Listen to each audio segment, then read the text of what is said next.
السلام علیکم ورحمۃ اللہ وبرکاتہ۔ ہمیں مختلف ملکوں سے، مختلف علاقوں سے دینی شرعی مسائل پوچھنے کے لیے لوگوں کے فون اور وائس میسیج آتے ہیں۔ میں ایک بہن جو ہیں برطانیہ سے وہ سوال کرتی ہیں، ان کا سوال جو آپ ضرور ملاحظہ فرمائیں۔ السلام علیکم مفتی صاحب، بیسکلی آپ سے یہ پوچھنا تھا کہ میرے ہسبینڈ نے غصے میں مجھے 3 بار طلاق طلاق طلاق بول دیا، تو آپ سے پوچھنا تھا کہ کیا یہ طلاق ہو گئی، اور اگر ہو گئی تو بھی اس کا کیا کریں ہم، کیونکہ ہمیں واپس ایک طرح سے رہنا ہے، تو کیا ہم دوبارہ نکاح کر سکتے ہیں؟ اور اگر نکاح کر سکتے ہیں تو کیا آپ فون پہ ہمارا نکاح کروا دیں گے؟ ذرا اس بات کا جواب دے دیجیے گا پلیز۔ جی، آپ نے سوال ملاحظہ فرما لیا ہے۔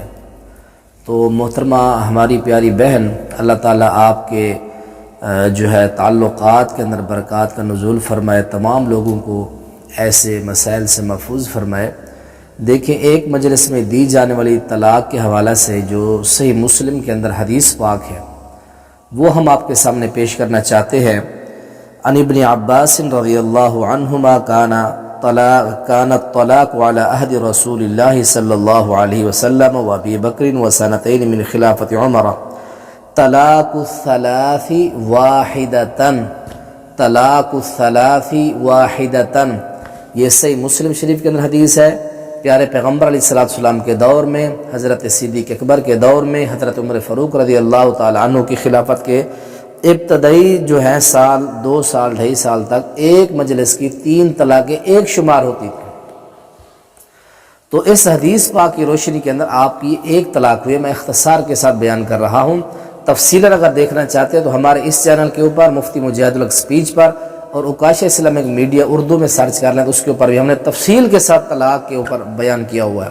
تو آپ کی میری بہن ایک طلاق ہو چکی ہے۔ اب آپ بتا رہی تھی یہ بھی کہ ہمارے 2-3 دن ہوئے ہیں، ابھی آپ کی عدت باقی ہے۔ عدت کا دورانیہ جو ہوتا ہے وہ ثلاثۃ قروء، وہ 3 مینسز یعنی پیریڈ ہوتے ہیں 3 ماہ کے، اس کے اندر رجوع کر لیں گی تو آپ کا نکاح سابقہ کھڑا ہے، سابقہ نکاح آپ کا موجود ہے، آپ جلدی رجوع کر لیں۔ اگر آپ 90 دن تک رجوع آپ کا خامد آپ سے نہیں کرتا پھر آپ کا نکاح ٹوٹ جائے گا۔ پھر آیت نمبر 231 کے تحت آپ کو پھر بھی نکاح کرنے کی، دوبارہ نئے سرے سے نکاح کرنے کی بھی اجازت ہے، آپ نکاح کر سکتی ہیں۔ کوئی بھی مسئلہ ہو تو آپ ہمارے ساتھ واٹس ایپ پر بھی رابطہ کر سکتے ہیں۔ کوئی بہنیں ہیں، بچیاں ہیں، خاتون بڑی چھوٹی، کوئی بھی آپ بلا جھجک ہم سے رابطہ کریں، آپ کو ماں، بہن، بیٹی کے لقب سے پکارا جائے گا، اور انشاءاللہ آپ کے سوالات کا جواب جو ہے احسن انداز کے اندر دینے کی کوشش کی جائے گی۔ السلام علیکم ورحمۃ اللہ وبرکاتہ۔